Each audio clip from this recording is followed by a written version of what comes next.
Jirie mere yo jirie gwata rie mere yo goji sude mutakatani ko kuria rie mere go jirie oja jiria rie mere yo rie mere yo kwe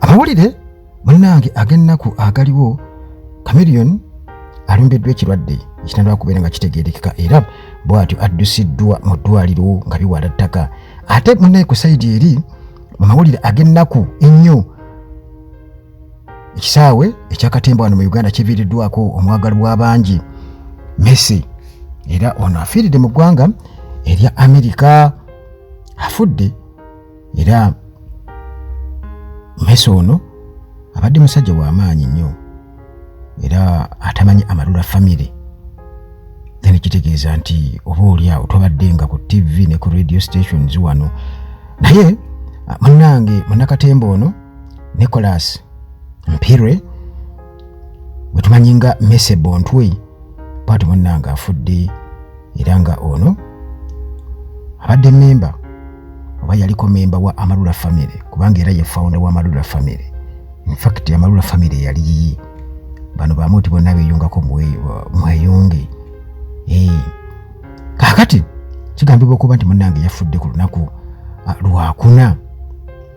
lwakuna okufa kwe bakakasiddwa ku lunaku lwe lumu era nga kitegeeza nti munnange yafiiridde mu ggwanga era United States mu state oba mu ssaza erya California gyafiiridde ekyamuse tekinaba kubeera nga kitegeerekeka era nga bw'olabaawo akatambi ako Messi ono amanyikiddwa nnyo nze naye kennyini mbadde mumanyi kuba nakolako nabo in fact ebifaananyi by'olaba nze kennyini nze yabikwata baali bagezaako kubeera nga bakomawo Amalula family ngeya eweddemu amaanyi awo bagezaako kuba nga bakomawo ndowooza 2018 awo bwe nzijukira katukwata ka backfire ko baali bakaita backfire naye tekaafuluma oluvannyuma Messi yalangiriranga bwabivuddemu yalaga nti abivuddemu era ndowooza n'obuntu obwo yabulabako bulabi naye talina bwe yabwapulodinga nti oba abukozeseeko nga bwe kyali kale kwegamba nti abadde musajja oba oliawo nti mu Amalula family ayinza okuba si yali asinga okubeera nga oba asesa nti bamuti baalimu n'abalala naye ate gwe kyobumanya nti yali founder wa Amalula family. Messi nga bwe nkugambye nti yasinga kumanyika nnyo mu myaka gya 2000 awo era nga bajjanga Amalula family bali wamu ne Alan Mujuni Amoti omubalanguzi Paddy Bitama omugenzi amanyikiddwa nga Sally Daniel Kanyerezi oba Irish Kyebandula era n'alitayalinga comedy 2021 n'alitayalinga comedy kubanga yagamba nti yali akuze nkugambye nti bagezaako kubanga abakomawo oluvannyuma n'abiri byonna ebya Side Mira Paddy tanaba kubeera nga afaawo bagezaako kubeera nga bakomawo ne bakwata backfire era bye bifaananyi ebyo byolabyawo kakomedi ngenda kakubanga kuwa kasikiti ogenda kuba okalaba ke baali bagezaako kubeera nga bakomawo nze kennyini nze yakashuutinga nze yakakwata nenkeeditinga naye ndowooza ate okufa kwa Paddy ne kubeera nga kwaleetawo ebizibu kuba bali ndowooza tebasobola kuleeta te mugenzi kweyongerayo nga ate Paddy afudde ndowooza y'ensonga lwaki tebeeyongerayo n'ekyo kye baali bagezaako kuzimba nga backfire. Ebyo tusooke tubiteeke ebbali tugenda kuba tubyongerezaako ebya kufa kwa Messi Bontwe ekitalo nnyo Chameleone kigambiddwa nti alumbiddwa kitutegeezeddwa nti alumbiddwa ekirwadde ekitandika kubeera nga kitegeerekeka era nga abadde mu maka ge agasangibwa mu estate ya Arkwright bw'atyo n'addusibwa mu ddwaliro e Nakasero hospital tebasoose kubeera nga balowooza nti kinaabeera serious nnyo naye munnange gye biggweredde nga tasobola nakubeera nga atambula bulungi nnyo era bwerekeddwako manager we ne ba family members abatonotono era ali mu ddwaliro tebanaba kubeera nga batubuulira kiki ddala ekiruma Jose Chameleone kiki ekimuluma naye bwe tuddayo munnange nga sinaba kubeera nga nkuwaka comedy skit kano kuba nze kanza akalina kano tebakafulumya nga bamalula era biri muno mu kompyuta yange biri muno kirabika ngeri kyali nti byalimu pade bitama yensonga lwaki tebakola ki ate babifulumya kubanga pade bitama oluvannyuma ate yafa kakati munnange Missy bwatyo yamanyika nnyo era mu comedy skit emanyikiddwa nga Side Mirror eno yatera kubeeranga ku WBS television mu myaka gye2000 eyo ali 2000.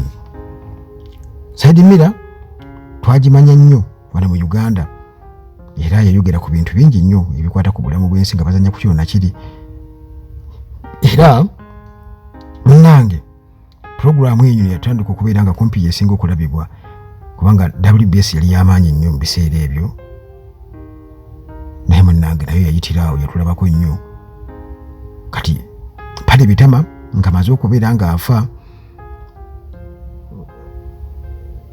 Amalula family olwo yali etandise okubeera nga teba yamaanyi nnyo ng'ebagenda baggwamu amaanyi Irish Sebandula naye yayogeranga Barry Francis naye ebintu yamala n'abivaamu bw'atyo ng'agamba nti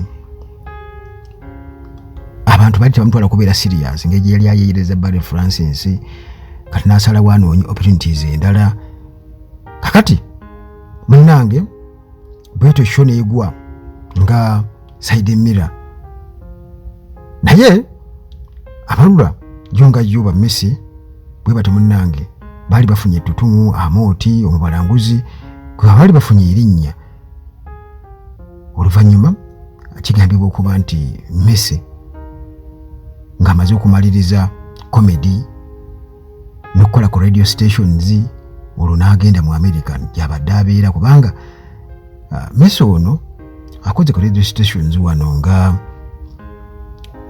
Dembe FM Super FM ya Peter Sematimba ndoze gyesembayo okubeera ng'akolako wano mu Uganda n'agenda mu America naye obutakulwisa akankulekereyo kano kasikiti kano ke bali bageza kukubeera nga bakola bakayita backfire naye buno tebabufulumya oluvannyuma pade n'afa era munnange nenkona nabo wano mu kompyuta yange Missy kaafudde kitalo nnyo kaako kasikiti aro kata nze mukiga mukiga kati nze mbadde ngamba njagala ondetera emmere ogenda kundetera ettooke teekako n'akaro oseeko n'emboga n'ebijanjaalo in fact ompe ne ku nyama yanguya njala ndi bubi kale mufudde mukiganira muwaki gwe tolina mmere gyosigaza emmere yaweddeyo abanno tulina otetenkanya tufuna ettaano ezo nawe boso tateekanya naawe emmere bamu ebyo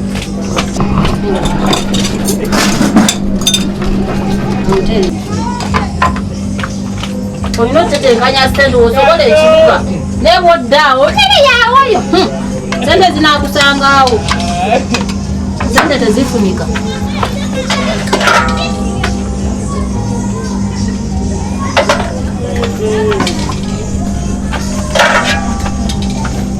kiro gy'omutwalire nesupu no tamala mpa kutuza olwo agakwosya gawayo tuzigwe ozakawayo odda oli mukigano ngaayagala supu kwata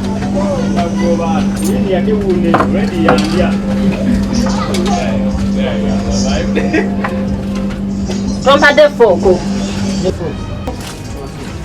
yanguya omwana agerebera alinga oba ali kuki lindo mukama wange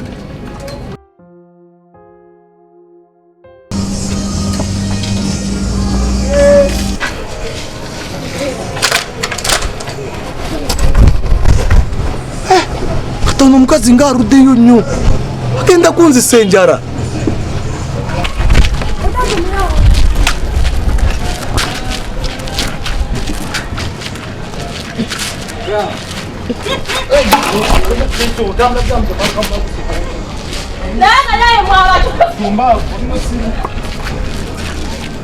Wasini kachia binyo.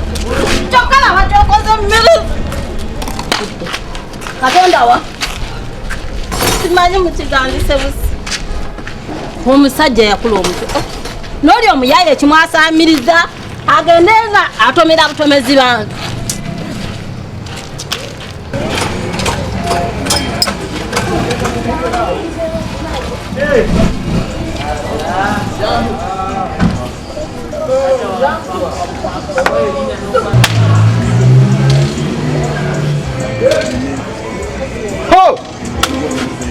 Mfudde kati ene mmere mu kiga ennaku zisanga bantu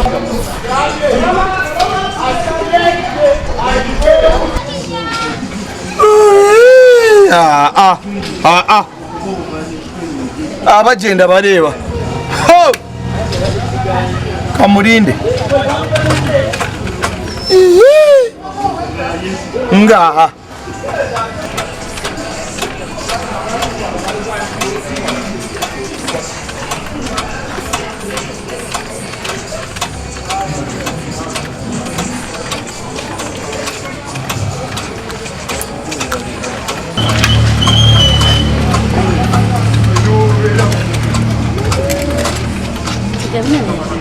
Jebari. Ojirezi.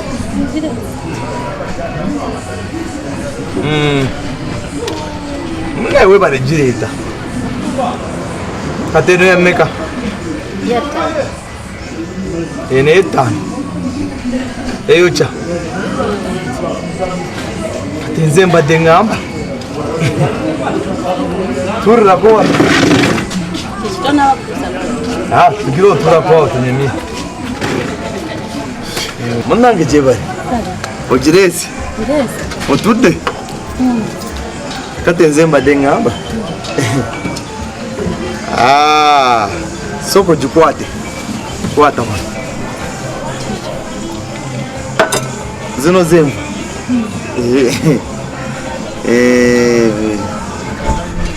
Kakati. Kwata wana. Invateka wana, invateka. Chichitogenda kuno. Katenze ngamba. Jirie. Jirie. Gitanduko jirie. Ngani ajiria. Choka mbangenda kulya gondagira sasulano.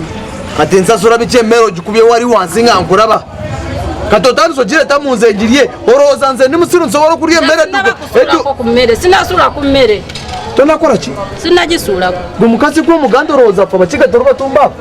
Osude mere wari ngankura katonda magara. Kumere nawe ani akugamba. Kati ndo bato nagisura jirie. Nze kuse. Ogambi ota? Nze kuse nali demere. Nyabo cha kuriye mere. Choka mbangenda kulya. Kati sasula. Nyabo tani. Jirie. Jirie mere yo jirie gwata riye mere yo. Goji sude mutakatani ko kuriya. Riye mere go jirie. Oja jiria. Riye mere yo. Riye mere yo. Kwe. Tumbavu. Komoroza fe turuba tumbavu sana tuzi